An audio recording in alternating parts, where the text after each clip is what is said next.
Welcome to Wall Street Confidential on TheStreet.com TV. I'm Farnoosh Torabi. I want to welcome our guest, Jim Cramer. Hi, Jim. Well, you know, Farnoosh, obviously, these were all repossessed over the weekend, right? They knew you were coming. Yeah, largely a Wall Street car, and you could probably cost you $75. They could get $50,000 on a repossession. Well, we're thinking in terms of how everybody's so negative. Well, the big spender's always going to spend, and they're going to go out and get a Ducati, probably. No, the big spenders are obviously crushed. I mean, one of the things that's happened in the marketplace is that last week became a Wall Street issue. It wasn't a Main Street issue.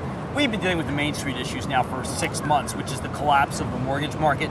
It's the first time it impacted Wall Street. I saw right in front of me, and I dealt with enough people who work at senior firms, the bonus pool is completely in doubt now. If you had done something really great in mortgages, I think now you're going to get laid off. I got to tell you, the table of employment in mortgages and private equity is just way too high. So if you've got the bonuses in peril, or in question at least, what does that mean for the luxury retailers? We've got Coach reporting later this week. You're going to have a big inventory of these and be able to BMWs? get one for 65.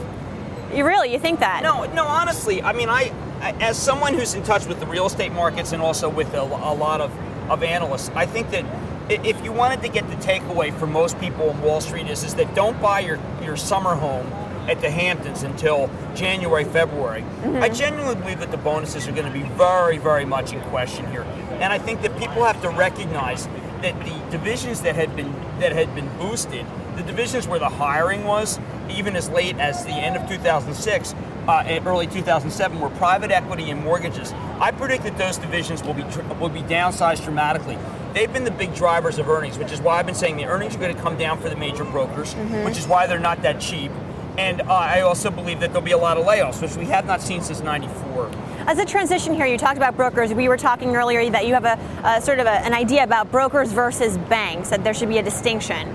Well, banks are being hurt. In terms of how they're being hurt. Banks and the bank and brokers are the ones that are really being hurt because they are being hurt by both mortgages. You can't sell these mortgages, and by the private equity. The actual banks, kind of an interesting situation developing. The ones with very big deposit bases, I think that they will be purchased after they go down lower. If you take a look at Barclays dropping away from a $90 billion bid for ABN AMRO, it would be much smarter if they bought Countrywide and Washington Mutual, or if they bought Bank of America. I think anything's possible as these stocks continue to go down. Wachovia can be bought. We have a very weak dollar, so these companies are being put double sale, and I really genuinely believe that they will not be independent at this pace. All right, that's where we're going to wrap right now. We're stay tuned for more videos with Jim Cramer. Right now, we're going to enjoy our company here of BMWs and Ducatis and how it affects the luxury market, because really, I'm a seller of the BMW. It's a mainstream issue now, right? Yeah, exactly. All right, Wall Street Confidential. Thanks a lot, Jim Cramer. I'm Farnoosh Torabi. Stay with us.